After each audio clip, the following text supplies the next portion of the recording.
जून का महीना था। सूरज आग उगल रहा था। पीपल का पूरा जंगल गर्मी से बेहाल था। पशु पक्षी अपने घोंसलों में पंख फैलाए हाफ रहे थे। ऐसे में टुन्नू चिड़ा अपने छोटे से घोंसले में पसीने से तरबतर बैठा कुछ सोच रहा था।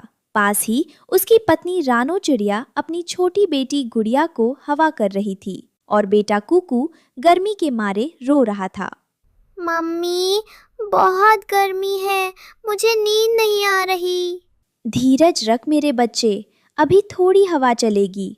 टुन्नू चिड़े ने अपनी सूखी घास की चटाई को देखा और अचानक उसके दिमाग में एक बिजली सी चमकी। वो उठ खड़ा हुआ। टुन्नू चहक कर बोला, रानो, मुझे एक उपाय सूझा है। हम इस गर्मी का मुकाबला कर सकते हैं। रानो ने हैरान होकर पूछा, ऐसा क्या उपाय है जी?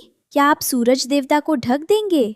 नहीं रानो, मैं खस की सूखी घास, बांस की तीलियों और पानी की बूंदों की मदद से एक ऐसा यंत्र बनाऊंगा जो ठंडी हवा देगा। मैं इसे घास का कूलर कहूंगा।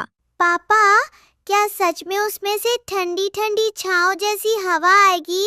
हाँ मेरी गुड़िया, तुम सब बस मेरी मदद करो। पूरा परिवार काम में जुट गया। टुन्नू बांस काट कर लाता, रानो और गुड़िया खस की बारीक घास बुनती और छोटा कुकू अपनी नन्ही चोंच से पानी लाकर घास को गीला करता। 2 दिन की कड़ी मेहनत के बाद घास का कूलर तैयार हो गया। जैसे ही टुन्नू ने उसे अपने घोंसले के मुहाने पर लगाया और हवा अंदर आई, पूरा घोंसला शिमला जैसा ठंडा हो गया। वाह पापा, ये तो जादू है। रानो ने ठंडी सांस ली। टुन्नू जी, ये तो कमाल है। क्यों ना हम इसे जंगल के दूसरे पक्षियों के लिए भी बनाएं? बेचारे गर्मी से मर रहे हैं, हमारे घर का गुजारा भी हो जाएगा। तुमने ठीक कहा रानो, कल से ही हम और कूलर बनाएंगे और बाजार में बेचेंगे। अगले ही दिन टुन्नू ने जंगल के चौराहे पर घास के कूलर की दुकान लगा दी। सबसे पहले मीनू मौसी वहाँ से गुजरी। अरे टुन्नू, ये क्या घास का कबाड़ लेकर बैठे हो? मौसी, ये कबाड़ नहीं, कमाल है। जरा इसके सामने आकर बैठिए तो सही। मीनू मौसी जैसे ही कूलर के सामने बैठी, ठंडी हवा के झोंके ने उन्हें सराबोर कर दिया। उनकी आंखें बंद हो गईं। ओहो हो रानो, ये तो स्वर्ग है। मुझे एक नहीं 2 कूलर चाहिए। मेरी टोनी बिटिया भी गर्मी में बेहाल है। तभी मिट्ठू तोता और उसकी पत्नी तोती भी वहां आ पहुंचे। मिट्ठू तोता हरी मिर्च कुतरते हुए बोला, अरे भाई, हमें भी दो। इस गर्मी ने तो मेरा रंग ही उड़ा दिया है। हाँ मुन्ना के पापा, जल्दी लो, नहीं तो स्टॉक खत्म हो जाएगा। तभी फुदकती हुई गिलहरी और टुनटुनी चिड़िया भी आ गई। देखते ही देखते टुन्नू के सारे कूलर बिक गए। टुन्नू का परिवार बहुत खुश था। उनके पास अब अच्छे खासे दाने जमा हो गए थे। जहाँ अच्छाई होती है वहाँ बुराई भी आ ही जाती है। जंगल के ऊंचे सूखे पेड़ पर कालू कौआ, लोमड़ी और भुल्ला चील बैठे टुन्नू की कामयाबी को देख रहे थे। कालू कौआ काव काव करते हुए बोला, ये टुन्नू चिड़ा तो अमीर बनता जा रहा है और हम गर्मी में काले से और काले हुए जा रहे हैं। भुल्ला चील अपनी तीखी चोंच चमकाते हुए बोला, सही कहा कालू, उस चिड़े की इतनी मजाल, क्यों न हम उसके सारे कूलर चुरा लें और जो न चुरा पाएं उन्हें तोड़ दें। नीचे खड़ी लोमड़ी मुस्कुराई, चोरी तो करेंगे ही, लेकिन रात के अंधेरे में, जब पूरा परिवार सो रहा होगा, हम उनकी दुकान साफ कर देंगे। फिर हम खुद उन कूलरों को महंगे दामों में बेचेंगे। रात हुई। टुन्नू और उसका परिवार गहरी नींद में सो रहा था। दुकान में अगले दिन बेचने के लिए 10 नए कूलर रखे हुए थे। अचानक अंधेरे से 3 परछाइयां उभरी। कालू कौवे ने पहरा दिया। भुल्ला चील ने अपनी मजबूत टांगों से 4 कूलर उठाए और लोमड़ी ने बाकी बचे कूलरों को अपने पैरों से कुचलकर तोड़ दिया। सुबह जब टुन्नू का परिवार दुकान पर पहुंचा तो वहां का नजारा देखकर उनके होश उड़ गए। चारों तरफ टूटी हुई घास और बांस बिखरे पड़े थे। नहीं, हमारी मेहनत बर्बाद हो गई। गुड़िया और कुकू भी रोने लगे। पापा, अब हमारे पास खाने के लिए दाने कहाँ से आएंगे?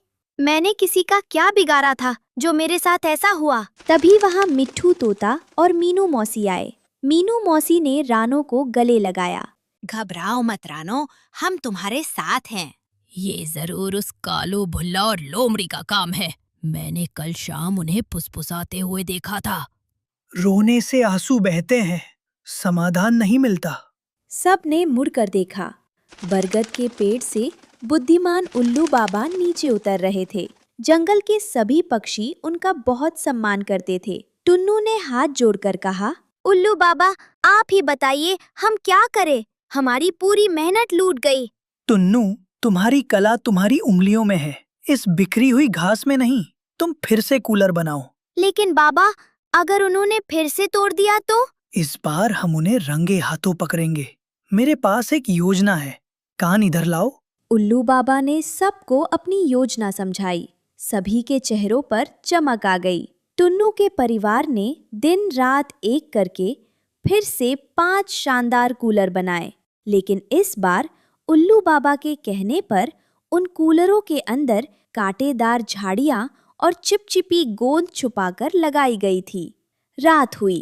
कालू कौआ, भुल्ला चील और लोमड़ी फिर से चोरी करने आए।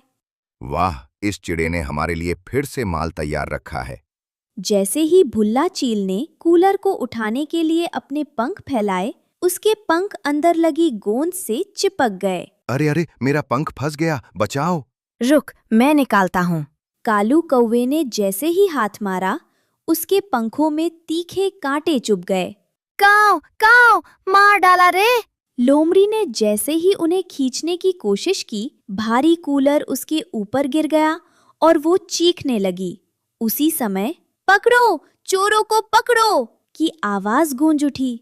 टुनटुनी चिड़िया, मिट्ठू तोता, मीनू मौसी और जंगल के बाकी पक्षी लाठियां और पत्थर लेकर आ गए। उल्लू बाबा के नेतृत्व में सब ने तीनों बदमाशों को घेर लिया। कालू, भुल्ला और लोमड़ी, तुम लोगों ने मेहनत करने वालों की रोजी रोटी पर लात मारी है। इसकी सजा तुम्हें मिलेगी।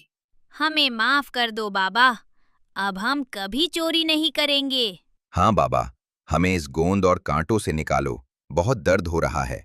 अगर तुम लोग सीधे सीधे हमसे कूलर मांगते तो हम तुम्हें वैसे ही दे देते, मगर चोरी का अंजाम हमेशा बुरा होता है। पक्षियों ने तीनों को तब तक नहीं छोड़ा जब तक उन्होंने टुन्नू के नुकसान की भरपाई के लिए जंगल से ढेर सारे दाने लाकर नहीं दिए। अगले दिन सुबह धूप खिली तो थी, मगर टुन्नू के घोंसले के सामने का माहौल बहुत खुशनुमा था। मम्मी, देखो आज कितनी भीड़ है। हाँ दीदी, अब तो हमारे पास बहुत सारे दाने हो गए हैं। टुन्नू जी, आपकी मेहनत और उल्लू बाबा की बुद्धिमानी ने आज हमें बचा लिया। टुन्नू ने मुस्कुराते हुए नया कूलर चालू किया। ठंडी हवा के झोंकों के साथ पूरे पीपल के जंगल में शांति और खुशहाली छा गई। अब हर पक्षी के घर में घास का कूलर था और कोई भी गर्मी से परेशान नहीं था।